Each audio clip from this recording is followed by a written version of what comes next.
Hello, my name is Bijan Shafibeg, and today we'll be looking at adolescence and information processing. What is information processing theory? Information processing theory is the ability of individuals being encountered with new information and how they link it to previous knowledge so that this new knowledge can be stored and recalled when needed. Information processing theory applies to different ranges in the cognitive psychology field. Computer processing is similar to information processing. The way the brain processes is similar to that of a computer. When inputting information in a computer, it analyzes and processes that information. This is similar to how humans process information as well. Cognitive psychologists often explain how humans input and output information. Information can be processed in many ways. States McLeod states that information is stored into memories by images, sounds, and its meanings. McLeod's three encoding stages are encoding, acoustic, and semantic, which is short-term memory. Why is information processing important to educators who teach middle school to high school? Simply put, it will give educators the better resources on how to convey a message or learning skills to students. Educators and adults often need to be reminded that adolescents are still learning and processing large amounts of information. Basically, like their brains are still forming and they're creating their own learning processes. Students may have many resources in learning, but processing these new ideas may need some help. Reigniting a new interest in traditional learning versus that of technology-based knowledge is important because, a lot of the stuff that with the introduction of technology, a lot of thought processes changed because of accessibility and ease of use, so students aren't retaining that information. Because of how easy it is to just Google something, they don't really put that much thought into it, and it doesn't get retained, if that makes sense. What makes adolescents so good at processing information? Adolescents have great working memory, which means that they can take in information and process it quicker. They access all needed aspects of memory so that they can keep taking in more information. According to Waters, there are three memory systems: short-term memory, working memory, long-term memory. There is also executive functioning memory, which entails higher order cognitive processes, exercising cognitive control, decision making, critical thinking, engaging in metacognition. How information processing theory is beneficial in the classroom, aka reading and math. Working memory and educational learning go hand in hand. When it comes to math and reading, they are the foundation of all learning. Memory and recalling of memory is important. However, when it comes to education, working memory works simultaneously with long-term memory and executive functioning memory. According to Miller, Cotto, and Burns, transactional models in the study provide a great example on how long-term memory is accessed when working memory is active. The transactional model is a theoretical model that derives on the research of working memory, and the findings are that this can be measured: the ability to manipulate, attend to, and store information. This was considered temporary memory, which contained the ability to retrieve information from long-term memory. The study conducted by Miller, Cotto, and Burns is there to help those who suffer from low levels of working memory.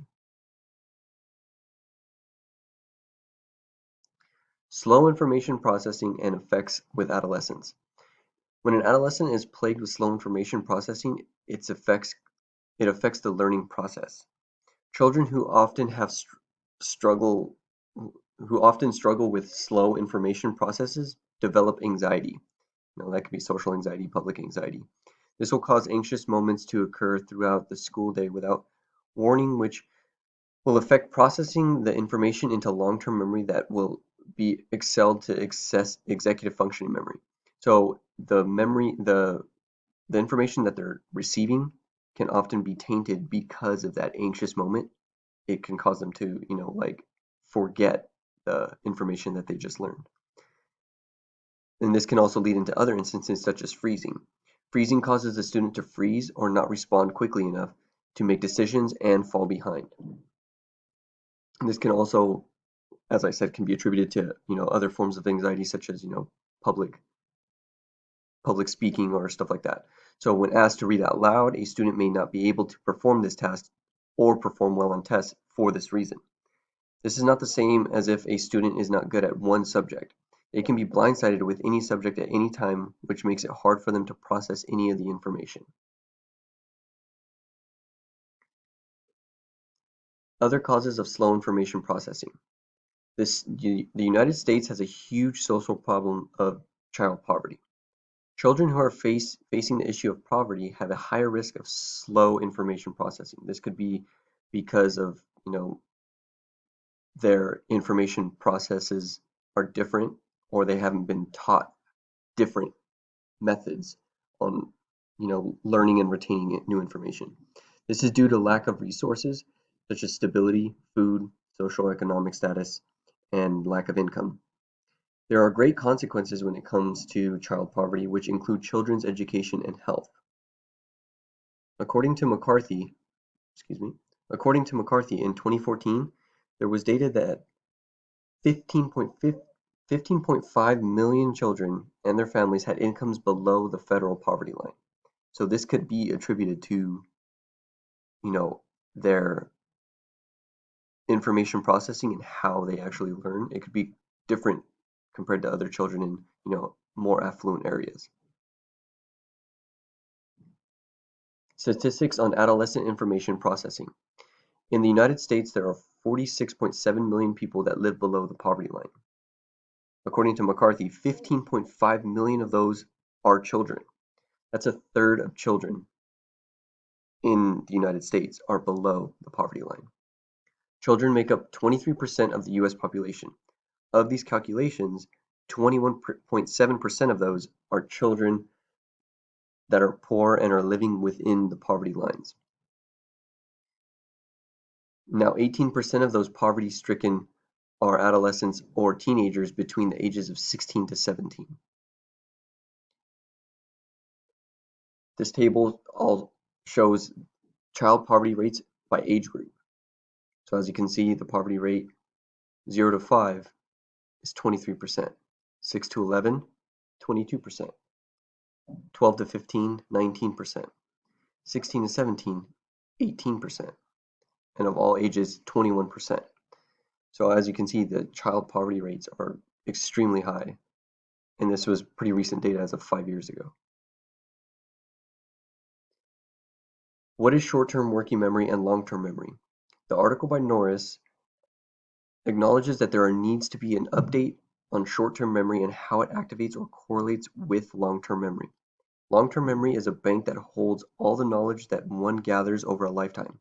One could think of it as a file cabinet, and memories are files that are compartmented. However, there has to be some storage with short-term memory in order to recall knowledge or memories and apply them in the real world or specific scenarios. The article by Norris states that short-term memory does have some acquired storage because how it will be able to activate long-term memory. So basically people can attribute, short-term memory with long-term ones in the sense that one can actually impact the other. Excuse me.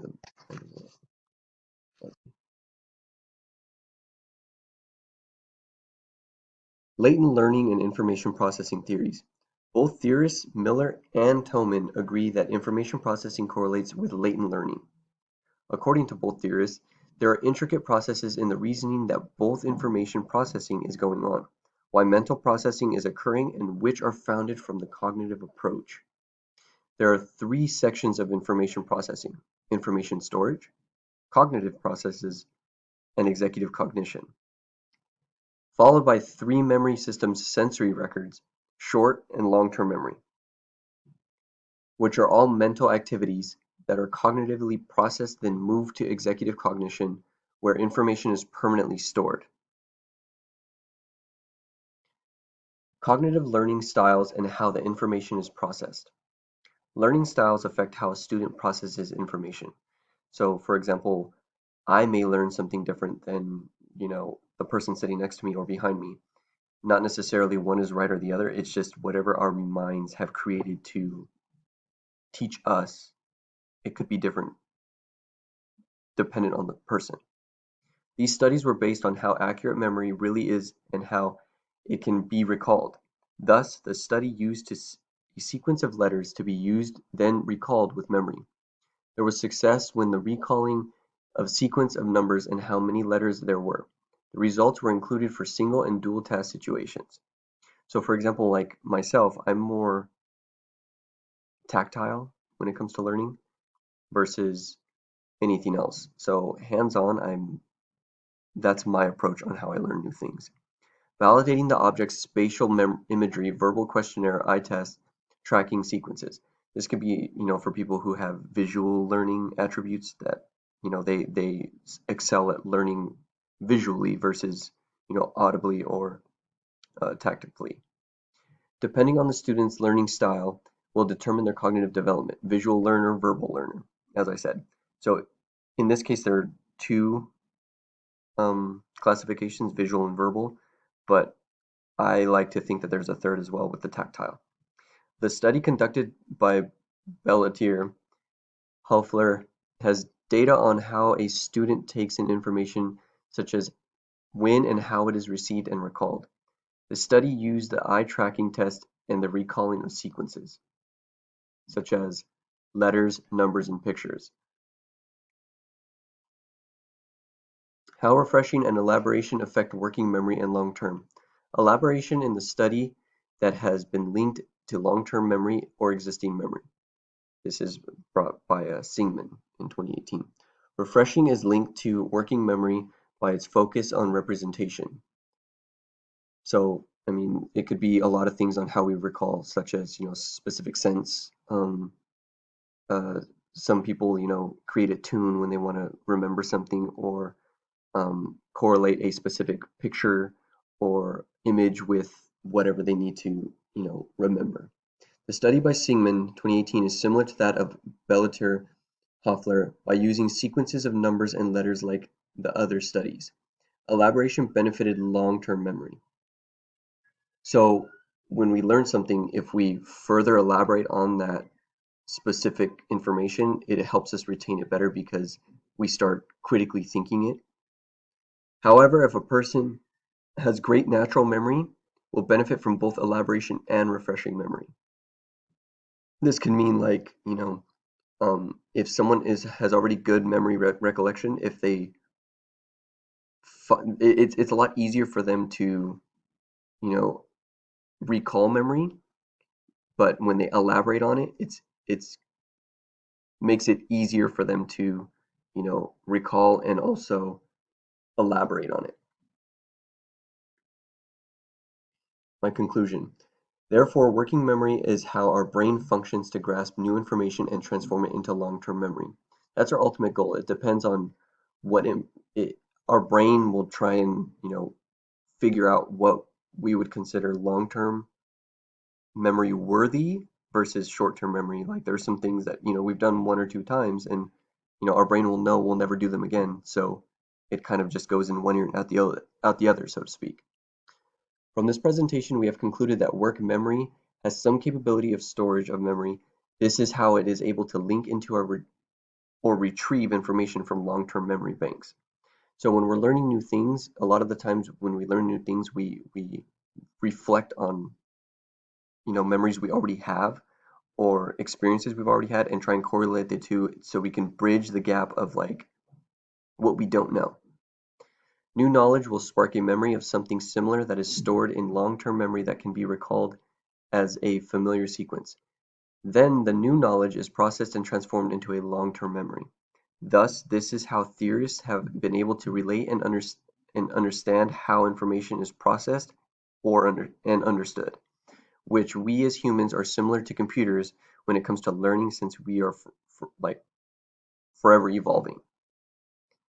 And here is a list of my references, and I appreciate your time. Thank you very much.